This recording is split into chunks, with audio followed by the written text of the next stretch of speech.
বর্তমান সময়ে আমরা বোরো ধানের বীজতলাকে টেকাতে পাচ্ছি না। অধিকাংশ চাষিরা বলছেন বোরো ধানের বীজতলা গাছগুলি হলুদ হচ্ছে, পাতা খোলাগুলির গাছ মারা যাচ্ছে। এরকম নানান সমস্যার আমাদের সৃষ্টি হচ্ছে।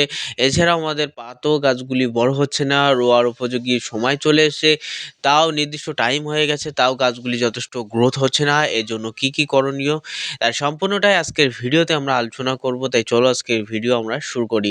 তার আগে একটাই রিকোয়েস্ট করি, চ্যানেলে নতুন হলে সাবস্ক্রাইব করো এরকম ইনফরমেটিভ ভিডিও সবার প্রথমে আমাদের চ্যানেলে পাওয়ার জন্য। চলো বন্ধু আজকের ভিডিও শুরু করি। বর্তমান সময়ে বোরো ধানের ক্ষেত্রে পাতা হলুদ হওয়া এবং গাছগুলি মারা যাওয়া এটা কমন ব্যাপার হয়ে দাঁড়িয়েছে। কারণ আমরা অধিকাংশ চাষিরা একটি ভুল করছি বারে বারে, সেটা হলো আমরা নির্দিষ্ট কুয়োর সময় দুপুরের দিকে কি করছি, আমরা কুয়ো পড়ার আগে অর্থাৎ বিকেলে যখন কুয়ো পড়বে তার আগে আমরা বীজতলার ওপরে তাঁবু বিছিয়ে দিচ্ছি।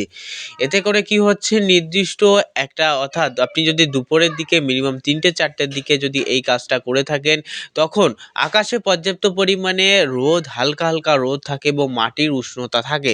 অর্থাৎ মাটির ভিতরে, অর্থাৎ তোমরা জানো বীজতলা কিন্তু ভিজে অবস্থায় থাকে। তখন যদি আমরা সেই পলিথিনটা বিছিয়ে দিই, নিচের থেকে জলীয় বাষ্প সেই তাঁবুর গায়ে লেগে যাবে। এতে করে ধীরে ধীরে কিন্তু সেই পাতো গাছটাই লেগে পাতো গাছটা মারা যাবে। এটা কিন্তু করা যাবে না। হ্যাঁ বন্ধু, তুমি বীজতলাকে যদি ঢেকতে চাও তাহলে টোঙা করে ওপর দিয়ে ছাউনি মতো করে দাও। নির্দিষ্ট টাইমে যখন ৫টা বাজবে, ৫টা বা ৬টা বাজতে যাচ্ছে, ওই ৫টার দিকে সন্ধে হয়ে যাচ্ছে, ওই ৫টার দিকে তাঁবুটা টেনে ঢেকে দাও, কিন্তু গাছের ওপর দিয়ে না, তার উপর দিয়ে টোঙা মতো করে। এটা তুমি করতে পারো, ঠিক আছে? এই সমস্যা করার জন্য কিন্তু তোমার গাছ মারা যাচ্ছে, তাই কিন্তু তোমাকে বলবো টোঙা অবশ্যই করতে হবে। ২ নম্বরে আমাদের যেটা করতে হবে সেটা হলো আমাদের গাছের পরিচর্যা করতে হবে। হ্যাঁ, পাতো গাছ বড় হচ্ছে না বলে কেজি রাসায়নিক সার এখানে ব্যবহার করা যাবে না। কেজি রাসায়নিক সার, রাসায়নিক জিনিস, এটা রাসায়নিক। গাছের গোড়ায় দিলে, ছোট গাছের গোড়ায় দিলে তার সহ্য ক্ষমতা কিন্তু কম থাকে। তাই গাছগুলির গোড়া পচে গাছ মারা যাবে। হ্যাঁ, তাই আমাদের যেটা করতে হবে, গাছের গোড়ায় অল্প পরিমাণে রাসায়নিক সার দিতে হবে, লো টেম্পারেচার যুক্ত। বেশি পরিমাণে একেবারে ক্ষার রয়েছে সেই রাসায়নিক সার ব্যবহার করা যাবে না। তাই আমাদের কি করতে হবে, আমরা যদি ১০ কেজি ধানের পাতাখোলা ফেলি, সেখানে মিনিমাম ৬ থেকে ৭০০ গ্রাম সুফলা, অল্প পরিমাণ ১০০ থেকে ১৫০ গ্রাম কিন্তু আমরা কিন্তু ইউরিয়া ব্যবহার করতে পারবো। তার বেশি পরিমাণে কিন্তু ব্যবহার করব না। ব্যবহার করলেই কিন্তু আমাদের বীজতলার গাছগুলি মারা যাবে। এবার ২ নম্বর যেটা করণীয় সেটা হলো আমাদের গাছের যথেষ্ট পরিমাণে পুষ্টির ঘাটতি রয়েছে। এর জন্য আমাদের গাছ হলুদ হচ্ছে, গাছের গতি বৃদ্ধি পাচ্ছে না। এবার বলতে পারো, দাদা পুষ্টি বলতে কি? পুষ্টি বলতে, হ্যাঁ, উদ্ভিদের এমন কয়েকটা খাদ্য রয়েছে যা রাসায়নিক সার থেকে উদ্ভিদ পায় না, সেগুলো আমাদের এখানে প্রয়োগ করতে হবে। ১ নম্বরে এখানে জিঙ্ক প্রয়োগ করতে হবে। যে কোনো কোম্পানির জিঙ্ক তোমরা দিতে পারো, সে চ্যালামিন দিতে পারো, জিঙ্ক সি দিতে পারো, ইয়ারা জিঙ্ক দিতে পারো, অনুখাদ্যের ভিতরে যেটা জিঙ্ক বোরন আছে সেটাও ব্যবহার করতে পারো।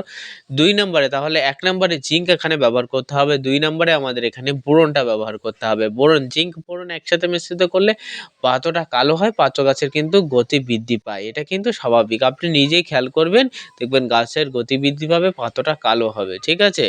আর ৩ নম্বরে যেটা করতে হবে, আপনার গাছ সুস্থ এবং সবল রাখার জন্য, গাছের যাতে পচা না লাগে, যাতে ধসা না লাগে, সেজন্য আমি তোমাদের বারে রিকমেন্ড করে থাকি, বারে বলে থাকি, চাষি বন্ধু তোমরা বেশি দামের ফাঙ্গিসাইড না ক্রয় করতে পারলে অনলি ফর অ্যামিস্টার টপের যে ৮৮ টাকার একটা ফাইল পাওয়া যায়, অ্যামিস্টার টপের ৮৮ টাকার ১৫ গ্রামের একটা ফাইল পাওয়া যায়, ১৫ ml একটা ফাইল পাওয়া যায়। সেই ফাইলটা ভালো করে জলে মিশ্রিত করে তোমরা কিন্তু স্প্রে করবে মিনিমাম সপ্তাহে ১ দিন।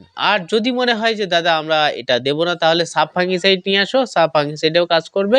এর ভেতরে ম্যাঙ্কোজেম রয়েছে, কার্বনডাজিম রয়েছে, নিয়মিত স্প্রে করতে হবে। তবে তোমাকে রিকমেন্ড করব, তুমি ১ দিন বাদে ১ দিন তোমার গাছগুলিকে ধুইয়ে দেবে সাব দিয়ে।